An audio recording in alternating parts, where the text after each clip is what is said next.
ግን ስቲል ምድር ጸጥ ብላ ነበረ። ከዛስ እግዚአብሔር መልሶ ከኔ ጋር ይነጋገር ለነበረው መልአክ ይላል በመልካምና በሚያጽናና ቃል ተናገረው። ስለዚህ ከኔ ጋር ይነጋገር የነበረው መልአክ እንዲህ አለኝ፣ ስበክ እንዲህም በል የሰራዊት ጌታ እግዚአብሔር እንዲህ ይላል፣ እኔ በታላቅ ቅናት በኢየሩሳሌምና በጽዮን ቀንቻለሁ። እኔ ጥቂት ብቻ ተቆጥቼ ሳለሁ እነርሱ ክፋትን ስላገዙት ባልተቸገሩት አሕዛብ ላይ እጅግ ተቆጥቻለሁ ይልና፣ ስለዚህ እግዚአብሔር እንዲህ ይላል፣ ወደ ኢየሩሳሌም በምሕረት ተመልሻለሁ፣ ቤቴ ይሰራበታል፣ በኢየሩሳሌም ላይ ገመድ ይዘረጋበታል ይላል የሰራዊት ጌታ እግዚአብሔር። አሁን ይህ መልአክ መልእክት እያመጣ ነው። መልእክት እያመጣ ነው ማለት እግዚአብሔር የነገረውን እየነገረ ነው። እንዲህ ያደርጋለሁ፣ እንደዚህ ያደርጋለሁ፣ እንደዚህ ያደርጋለሁ ብሏል እግዚአብሔር እያለ እየነገረው ነው። ደግሞም እንዲህ ስትል ስበክ ቀጥሎ ማለት ነው። ደግሞም እንዲህ ስትል ስበክ የሰራዊት ጌታ እግዚአብሔር እንዲህ ይላል፣ ከተሞቼ ደግሞ በበጎ ነገር ይረካሉ፣ እግዚአብሔርም ደግሞ ጽዮንን ያጽናናል፣ ኢየሩሳሌምም ደግሞ ይመርጣል። ዓይኖቼን አንስቼ እነሆ 4 ቀንዶችን አየሁ። ከኔ ጋር ይነጋገር የነበረው መልአክ እነዚህ ምንድናቸው አልኩት። እርሱም እነዚህ ይሁዳና እስራኤልን ኢየሩሳሌምንም የበተኑ ቀንዶች ናቸው ብሎ መለሰልኝ። ይሄ በነገራችን ላይ እንትን ነው፣ እሺ ቪዥን ነው ዮኒዬ፣ እሺ ራእይ ነው። ኦኬ ሶ መለሰልኝ። እግዚአብሔርም 4 ጠራቢዎችን አሳየኝ እያለ ይቀጥላል። አሁን እኛ የምንፈልገው ከላይ ያለው ስለሆነ ከላይ ያለው ላይ እንሂድ። አሁን እግዚአብሔርን የጠየቀበት ማለት ነው። አሁን መልአኩ ምንድን ነው ያለው? እናንተ እዚህ ጋር አሁን ምልጃ ነው ብለህ የተረዳኸው ፈጽሞ ለምልጃ ማይሆን ነገር መልአኩ ምንድን ነው ጥያቄ ነው የጠየቀው። ምን ጥያቄ ጠየቀ መሰለህ? የሰራዊት ጌታ እግዚአብሔር ሆይ አለና ተመላልሶ አይቷት ምድርን 70 ዓመት የተቆጣቸውን ኢየሩሳሌምና ይሁዳን ከተሞች የማትምራቸው እስከ መቼ ነው አለው ይላል። የማትምራቸው እስከ መቼ ነው አለ። ሶ እግዚአብሔር ደግሞ ምንድን ነው ያለው?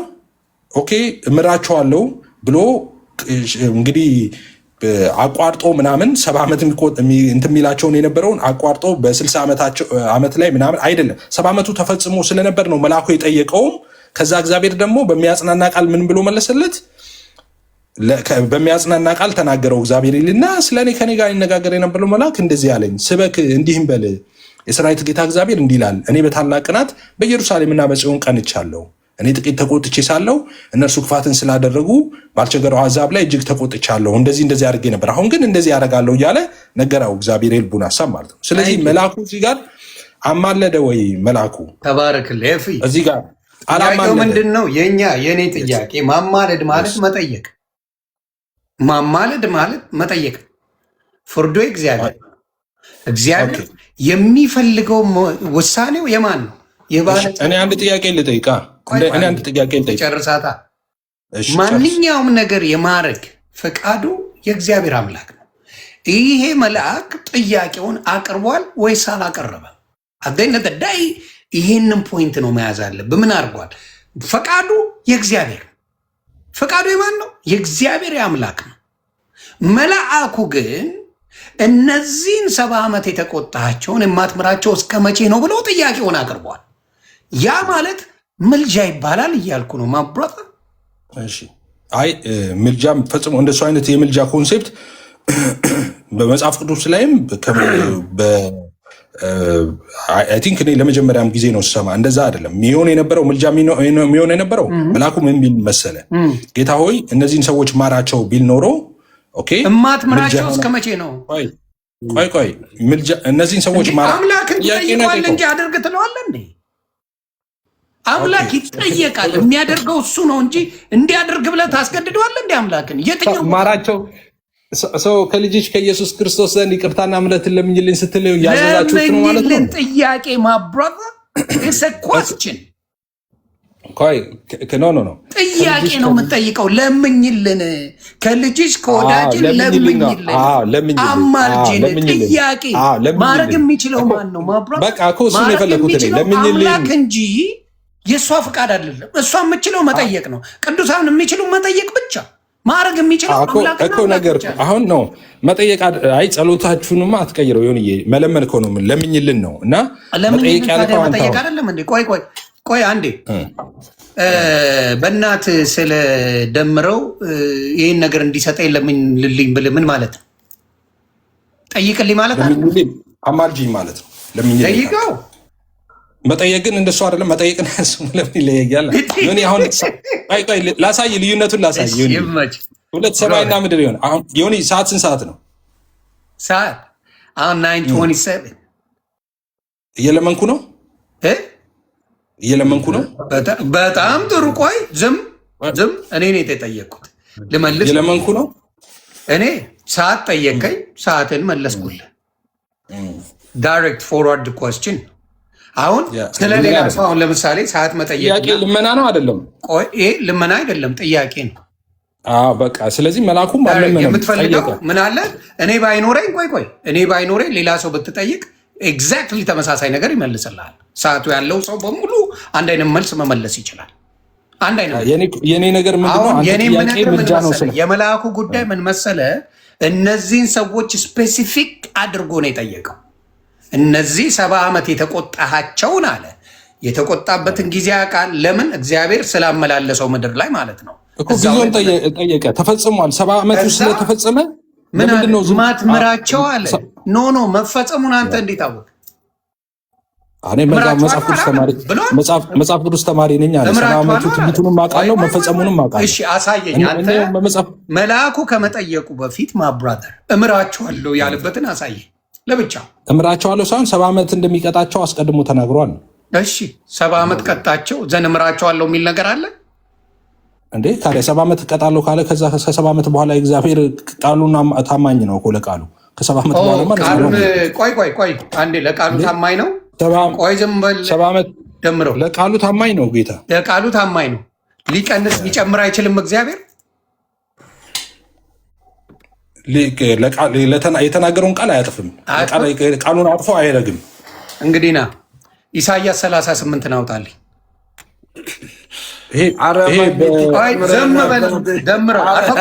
ደምረው ትንቢተ ኢሳያስን አውጣልኝ ማብራዘር 38። አሁን እኔ ቃል ምገባልህ መጽሐፍ ቅዱስ ከዘፍጥረት እስከ ራዕይ አንድም ቦታ እግዚአብሔር ቃሉን ለውጦ አያውቅም። የተናገረውን እንደዛ አድርጓል። ስሙ ፕሪኮንዲሽን ካስቀመጠ ብቻ ነው የቀየረው። ፕሪኮንዲሽን ካስቀመጠ ብቻ ሪከርድ አድርጉ። ቆይ ልድገመው፣ እንደ ሪከርድ እንዲያደርጉ ልድገመው። እዚህ የምትከታተሉ ሰዎች እኔ ጋር 650 ምናምን ሰዎች አላችሁ። እግዚአብሔር አስቀድሞ ፕሪኮንዲሽን ካላስቀመጠ በስተቀር አንድም ጊዜ ቃሉን ቀይሮ አያውቅም። ለዘላለም አያውቅም። እግዚአብሔር በፍርዱ ትክክል ነው፣ ጻድቅ ፈራጅ ነው፣ ጀስት ነው የሚባለው ለዛ ነው። አንድም ቀን ማለት ነው ቃሉን ቀይሮ አያውቅም። አንለስ ፕሪኮንዲሽን አስቀምጠው ከሆነ ፕሪኮንዲሽን ለምሳሌ ይህን ህዝብ ቀጠዋለው ንስሐ ካልገባ ካለ ንስሐ ከገቡ ይቀይራል ሀሳቡ። ቀድሚያ አስቀድሞ ነግሯቸዋል ንስሐ ከገቡ እንደሚቀር ማለት ነው። ሌስ ጎ አሁን የምትፈልገውን ጥቅስ አምጣ። ተባረክልኝ። ስለዚህ ትንቢተ ኢሳያስ ምዕራፍ 38 አብረን እናነበዋለን። አንዴ እዚያው ጠይቀው እንድትሄድ ነው። እዚያው ላይ አይ ከኔ ጋር ነው። አንዴ ለአንተ ልንገር ለራስህ ነው። ገባኝ። ምንም ችግር የለም። ምን ይላል? ከምዕራፍ 38 ከቁጥር 1 ጀምሮ እናነበው። ምን ይል መሰለ? በዚያ ነው ሕዝቅያስ ለሞት እስኪደርስ ድረስ ታመመ። ነቢዩም የአሞጽ ልጅ ኢሳያስ ወደ እርሱ መጥቶ እግዚአብሔር እንዲህ ይላል አለው። እግዚአብሔር እንዲህ ይላል ትሞታለህ እንጂ በሕይወት አትኖርምና ቤትህን አስተካክል አለው። ትሞታለህና በሕይወት አትኖርም፣ ቤትህን አስተካክል አለው። በቃ ትሞታለህ ብሎታል። ቤትህን አስተካክል ትሞታለህ ብሎታል። ከዛም ሕዝቅያስ ፊቱን ወደ ግድግዳው መልሶ እንዲህ ሲል ወደ እግዚአብሔር ጸለየ። አቤቱ በፊትህ በእውነትና በፍጹም ልብ ከሱ በፊት ምን ማለት ነው? አስረዳኝ። ምን ማለት ነው? ትሞታለህና ቤትን አሰናዳ ማለት ይሞታል አይደል? ወዲያው እንጨርሰው። ትሞታለህ፣ በቃ ትሞታለህ ማለት ነው። ልዩነት ነገር የለውም። ተባረክ። ከዛ ምን ሆነ መሰለ? ሕዝቅያስም ፊቱን ወደ ግድግዳው መልሶ እንዲህ ሲል ወደ እግዚአብሔር ጸለየ። አቤቱ በፊትህ እውነትና በፍጹም ልብ እንዲሁ ሄድኩ፣ ደስ የሚያሰኘንም እንዳደረግኩኝ ታስብ ዘንድ እለምንሃለሁ። ሕዝቅያስም እጅግ አድርጎ አለቀሰ። የእግዚአብሔር ቃል ወደ ኢሳያስ እንዲህ ሲል መጣ። ሂድ ሕዝቅያስን እንዲህ በለው፣ የአባትህ የዳዊት አምላክ እግዚአብሔር እንዲህ ይላል፣ ጸሎትህን ሰምቻለሁ፣ እንባህንም አይቻለሁ። እነሆ በዕድሜ ላይ 15 ዓመት እጨምራለሁ አለው። የአራድዬ ልጅ ናው አንተ ያልከኝ ምንድን ነው? እግዚአብሔር ቃሉን አይቀይርም፣ ቃሉ ትክክለኛ ነው፣ ያለውን የሚፈጽም ነው ብለኸኛል። ተስማምቻለሁ። ጉድ። አሁን ይሄ ሰው ታመመ፣ መልካም ሰው ነው፣ እግዚአብሔር የሚወደው ሰው ነው። ታመመ፣ ቤትን አሰናዳ፣ ትሞታለህ አለው። እሺ ጸሎት አደረገ። መጣ ኢሳያስ ከእድሜው ላይ 15 ዓመት ጨመረለት። ስለዚህ እግዚአብሔር ነገሮቹን አንተ ካልከው አሁን ለምሳሌ 70 ዓመት የተቆጣቸውን ምን አደር በቃ እግዚአብሔር 70 ዓመት ብሏል፣ በ70 ዓመት አልቋል አልክ። እዚህ ጋር አሁን ትሞታለህ አለው። ከዛ 15 ዓመት ጨመረለት። ስለዚህ እኔ ጥያቄ እግዚአብሔር ሀሳቡን ቀየረ ነው እና ምን እያደረገ ነው እዚህ ጋር? ምክንያቱም ውሳኔው የእሱ ስለሆነ ያልተረዳው ነገር ምን እንደሆነ ታውቃለህ? እግዚአብሔር የምሕረት አምላክ ስለሆነ ኤኒታይም የፈለገውን ሊያደርግ የተሰጠው ኃያል አምላክ እሱ ብቻ ነው። አሁን ለእኔ እንድመልስ እድል ትሰጠኛለህ? በደንብ እሰጥሃለሁ። በደንብ አዳምጥ። አሁን መጽሐፍ ቅዱስ አውጣ፣ ጀምስ 5:16 አውጣ። ያዕቆብ ማለት ነው። ገብቶኛል አባቴ። ጄምስንም አርፈዋል። አይ ለአንተ አይደለም ለሰዎቹ ነው። ዮኒ ለሰዎቹ ነው። እሺ 5:16 ነሽ። እሺ ከስንት ጀምሮ ታነባዋለህ መሰለህ? ከ15 አልከኝ አይደል? አዎ ከ15 ጀምሮ አንብበው። ምን ይላል? ይሄን መጀመሪያ ትመልስልኛለህ ወይስ አትመልስም? እየመለስኩ በዚህኛው ነው። ኦኬ እየመለስኩ ነው እንዴ? ወደ ሌላ ሄድኩ መሰለህ እንዴ? እሺ ጄምስ 5:16 ምን ይላል? የያዕቆብ መልእክት ምዕራፍ 5 ከቁጥር 16 ጀምሮ ከ15 ጀምሮ አንብበው። ከ15 እሺ። የእምነትም ጸሎት ድውዩን ያድናል፣ ጌታም ያስነሳዋል፣ ኃጢአትንም ሰርቶ እንደሆነ ያሰረይለታል። እርስ በርሳችሁ በኃጢአታችሁ ተናዘዙ፣ ትፈወሱም ዘንድ እያንዳንዱ ስለሌላው ይጸልይ። የጻድቅ ሰው ጸሎት በስራዋ እጅግ ታደርጋለች። እጅግ ኃይል ታደርጋለች። በቃ ይህንን ነው የምፈልገው። ኦኬ የጻድቅ ሰው ጸሎት ምን ታደርጋለች? እዚህ ጋር የጻድቅ ሰው ጸሎት በስራዋ እጅግ ኃይል ታደርጋለች ይላል። ይህን የተናገረው ማን ነው? ያዕቆብ ነው። ኦፍኮርስ ያዕቆብ ነው። እግዚአብሔር ነው። ያዕቆብ መልእክት እግዚአብሔር ቃል ነው። ያዕቆብ መልእክት ነው። ኦፍኮርስ የእግዚአብሔር ቃል ነው። ስለዚህ የጻድቅ ሰው ጸሎት በስራዋ እጅግ ኃይልን ታደርጋለች እያለ እንደውም እነ ኤልያስ ዝናብን ዘጉ፣ እንደዚህ ያደረጉ እያለ ዝርዝር ሀሳብ ያስቀምጣል። ቅድም ያየው ቦታ ላይ ትሞታለህ ሲለው ምንድን ነው ያደረገው? እንደሚሞት ሲነግረው ልትሞት ነው ሲለው ምን አደረገ? ጸለየ። ስለዚህ እግዚአብሔር አስቀድሞ እንደተናገረ እግዚአብሔር እንግዲህ የጻድቅ ሰው ጸሎት በስራዋ እጅግ ኃይልን ታደርጋለች ይላል። ስለጸለየ ጸሎቱ ኃይል አደረገች። ስለዚህ እግዚአብሔር ቃሉን አልቀየረም ማለት ነው። ቃሉን አልቀየረም እግዚአብሔር። የስ አልቀየረም። ምንድን ነው ያለው? ትሞታለህ ነው ያለው አይደል? ዳይሬክትሊ ተስማምተናል። ቅድም ምንድን ነው ስላልገባህ ዶቱን ላይ ያይዝልህ። ቆይ ዶቱን ላይ አያይዝልኝ። አሁን እዛ ጋር ትሞታለህ። ለምሳሌ ትሞታለህ፣ ቤትን አሰናዳ፣ ትሞታለህ። በእኔ ምሳሌ ልስጥ። ይህንን እኔ ምሳሌ በአንተ ሳይሆን በመጽሐፍ ቅዱስ ነው የምፈልገው። አንተ ምን ያደርጋል? እሺ በመጽሐፍ ቅዱስ ትሞታለህ አለው። ትሞታለህ አለው። ሊሞት ነው። ከዛ በኋላ ጸለየ። ኦኬ ከዛ ሲጸልይ እድሜ ተጨመረለት። ኦኬ አሁን መልሶ እግዚአብሔር ሀሳቡን ቀየረ። ቤትን አሰናዳ ትሞታለህ አለው። ከዛ በኋላ ምንድን ያለው? ቤትን አሰናዳ ነው የተባለው። ጸለየ። ሲጸልይ እንደገና ጌታ እግዚአብሔር በኢሳያስ አድርጎ ምን አለው? 15 ዓመት በእድሜ ላይ ጨምሬያለሁ አለ። እሺ ገባኝ። እሱንማ ከዛ በኋላ ምን አስነበብኩ እኔ? የጻድቅ ሰው ጸሎት በስራዋ እጅግ ኃይልን ታደርጋለች የሚል ነገር አነበብን። ስለዚህ ስለጸለየ ያ ደግሞ የእግዚአብሔር ቃል ስለሆነ ምኑ ነው የእግዚአብሔር ቃል? ጻድቃን ሲጸልዩ እግዚአብሔር እንደሚሰማቸው ያቺ ጸሎት ደግሞ ኃይል እንደምታደርግ ከእግዚአብሔር ዘንድ ፕሮሚስ ስላለን እግዚአብሔር ለራሱ ቃል ታማኝ ስለሆነ ትሞታለህ አለው። ስለጸለየ ሞቱ ተቀየረለት፣ እድሜ ተጨመረለት። ከሚሞትበት ቀን እድሜ ተጨመረለት፣ ዓመታቶች ተጨመሩለት። ለምን? የጻድቅ ሰው ጸሎት በስራዋ እጅግ ኃይልን ስለምታደርግ። ይሄ ቃል የማን ነው? የእግዚአብሔር ቃል። የትኛው ቃል? የጻድቅ ሰው ጸሎት በስራዋ እጅግ ኃይልን ታደርጋለች የሚለው። ስለዚህ እግዚአብሔር ሀሳብ ቀያይሮ አይደለም እገልሃለሁ ብሎ ከዛ በኋላ ደግሞ ዋሽቶ ሳይገል ቀርቶ አይደለም። መሀል ላይ ኢንቮልቭ አድርገዋል። የሆነ ነገር ኢንቮልቭ አደረገ መሀል ላይ። በመሞትና ባለመሞት መካከል። ትሞታለህ ሲባል አሜን ብሎ ተቀምጦ ቢሆን ኖሮ ይሞት ነበረ። ነገር ግን እንዳይሞት ምን አረገ? ጸለየ። የእግዚአብሔርን በራሱ ቃል ነው የያዘው፣ በራሱ ቃል።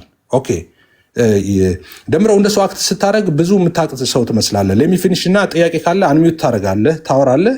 ለሚፊኒሽ አክት አርታርግ እንደሱ እንትን አትበል። ኦኬ ሶ ለሚፊኒሽ እንትኔን ማለት ነው።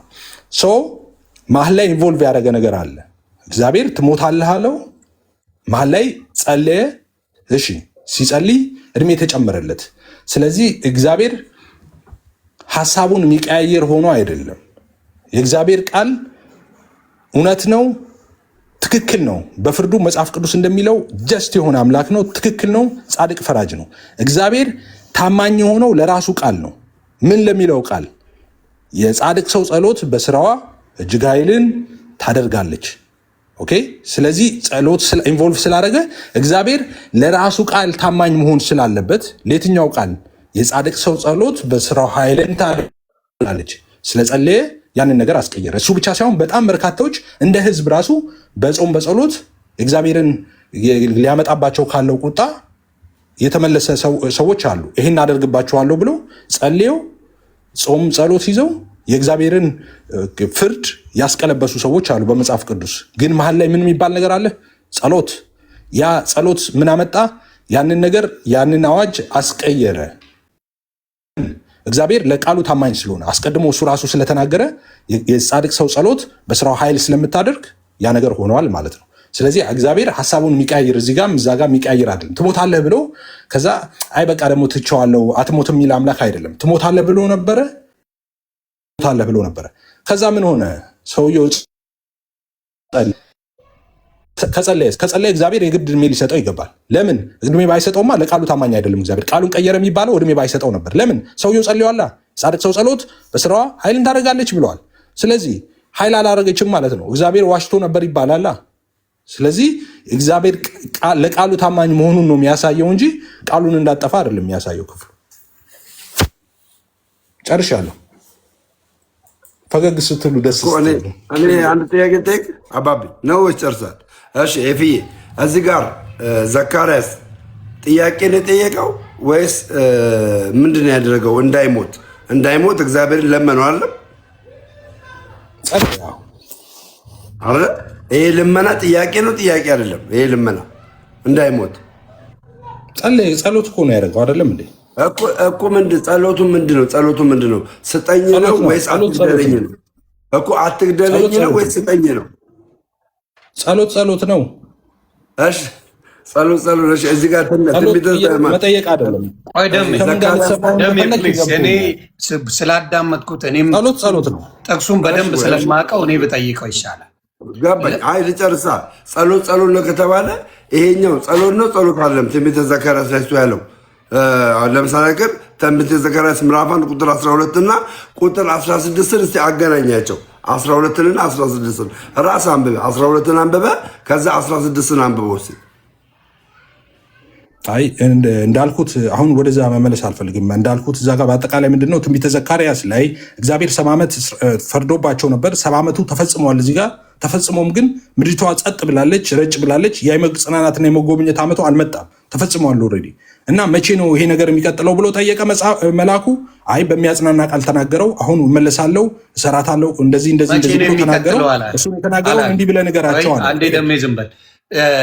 መቼ ነው የሚቀጥለው አላለም። እስከ መቼ ነው የማትምራቸው ነው። ማትምራቸው ትክክል። እስከ መቼ ነው ማትምራቸው ካለ 70 ዓመት መሆኑን 70 ዓመት የፈረድክባቸውን እስከ መቼ ነው የማትምራቸው ካለ ምን አለ ማለት ነው? ቀጣይ ነገር አለው ማለት ነው አይደለም? ነው ቀጣይ ነገር አለው ወይስ 70 ዓመት ነው? ምን ማለት ነው? ቆይ 70 ዓመት ነው ብለኛል። ዲሳይድ አድርጓል፣ ጊዜያቸውን ጨርሰዋል ብለኛል። እዚህ ጋር ደግሞ መጽሐፍ ቅዱስ እንደሚናገረው ምንድን ነው 70 ዓመት የተቆጣቸውን እስከ መቼ ነው የማትምራቸው? የሚቀጥል ነገር እንጂ የተማሩ ከሆነም አለቀ እኮ እዝዳን ምንም ጥያቄ የማያስፈልገው ፍርዳቸውን ተቀብለዋል። ምን ብለዋል? ያልኩትን እየሰማኝ መሰለኝ። በደንብ ነው የሰማቸው ነው ማለት ነው። የሚቀጥለው እነሱ ግን ብሎ ነው የሚቀጥለው። ላሳየ ትንቢተ ዘካርያስ ምዕራፍ 1 ከቁጥር ከ12 ቀጥሎ ይሄዳለሁ። ምን ይላል? ቆይ ይኸውልህ ምን ይላል? 15 ጋር እንሂድ። እኔ ይላል ጥቂት ብቻ ተቆጥቼ ሳለው ይላል ያላቆመበት ምክንያት እግዚአብሔር አሁንም እየቀጣቸው ነው። 70 ዓመት ቀጥቶ እንደገና ሊቀጣ እየቀጠለ ነው። እንዴት በለኝ። እኔ ጥቂት ብቻ ተቆጥቼ ሳለው እነርሱ ክፋትን ስላገዙት ባልተቸገሩት አህዛብ ላይ እጅግ ተቆጥቻለሁ። አሁንም ሊጨምር ነው ጌታ እግዚአብሔር አምላክ ሊጨምር ነው፣ የሚጨምር ነው። ስለዚህ ምን አደረገ? እኔ ጥቂት ብቻ ተቆጥቼ ሳለው እነርሱ ክፋትን ስላገዙት ባልተቸገሩት አህዛብ ላይ እጅግ ተቆጥቻለሁ። ስለዚህ እግዚአብሔር እንዲህ ይላል አለ። ተቆጥቻለሁ ነው ያለው። ተቆጥቷል፣ አላቆመም፣ ተቆጥቷል። ከዛ ምን አለ? ስለዚህ እግዚአብሔር አምላክ እንዲህ ይላል፣ ወደ ኢየሩሳሌም በምህረት ተመልሻለሁ በምህረት ቤት ይሰራባታል፣ በኢየሩሳሌም ላይ ገመድ ይዘረጋባታል ይላል የሰራዊት ጌታ እግዚአብሔር። ደግሞም እንዲህ ስትል ስበክ አለ። ስበክ ነው ያለው። ምን ብሎ? የሰራዊት ጌታ እግዚአብሔር እንዲህ ይላል፣ ከተሞቼ ደግሞ በበጎ ነገር ይረካሉ። እግዚአብሔር ደግሞ ጽዮንን ያጽናናል፣ ኢየሩሳሌንም ደግሞ ይመርጣል አለ። ማን በጠየቀው? መልአኩ በጠየቀው ምክንያት። መልአኩ ስለጠየቀው ቁጣውን ምን አድርጎታል? አንስቶታል። ማ? እግዚአብሔር አምላክ። ይሄ ነው የሚለው መጽሐፍ ቅዱስ። አንተ የምትለው ግን 70 ዓመት ተቆጥቷል፣ ጨርሷል ቅጣቱን። ለምን ጠይቃሉ? ከጨረስክ ይሁዳ እግዚአብሔር ቁጣውን ከጨረሰ ምን የሚጨመር ነገር የለም፣ አቅጣታል። ግን መልአኩ ካለው በኋላ እግዚአብሔር አምላክ ምን አድርጓል? ወደ መልካም ነገር እንደሚቀይር ምን አድርጓል? እግዚአብሔር አምላክ ተናገረ። መልአኩ ደግሞ ለማን ነገረው? ለዘካርያስ ነገረው። ይህንን ስበክ ብሎ ማለት ነው። ከዚህ የተለየ ሀሳብ ካለ በደንብ አድርጋ አብራራልኝ፣ እሰማለሁ። ከዛ ወደ ማን እንሄዳለን? ወደ ሕዝቅኤል እንሄዳለን። እሺ ዮኒ፣ አሁን ሊቀጥል ነበር ያልከው ከየት አምጥተው እንደሆነ አላውቅም። መጽሐፍ ቅዱስ በኤግዛክት ዓመቱ የምትፈልግ ከሆነ ጥቅሶችን ሊቀጥል ነበር። ከየት ነው? እሱን ልታሳይ ትችላለህ? ሊቀጥል የሚችል ነበር የሚለው ሚት ነው ዮኒ። አይ ቲንክ ቆይ ዝም እስከ መቼ ነው ማትምራቸው ብዬ 70 ዓመት የተቆጣቸውን አለ። እኔ አሁን ለምሳሌ አንተን 70 ዓመት የተቆጣቸውን እስከ መቼ ነው ማትምራቸው ካልኩ ምን ማለት ነው? የሚቀጥል ነው ወይስ የቆመ ነው? ገና 70 ዓመቱ ኤግዛክት መፈጸሙ ነው። ጥቅሶችን ልስጥ እናንብባቸው። 70 ዓመት ማወቅ ትፈልጋለህ? 70 ዓመት ይላል። ይኸውልህ ማብራት ነው 70 ዓመት እግዚአብሔር አስቀድሞ የተናገረው 70 ዓመት እንደሆነ ጥቅሶችን ትፈልጋለህ? ልስጥህ እና 70 ዓመቱ ኤግዛክት መፈጸሙ መሆኑን ማወቅ የምትፈልግ ከሆነ ጥቅሶችን ልስጥህ። ይኸውልህ እዚህ ጋር በሚለው እየተነጋገርን ነው አይደለም? ማብራት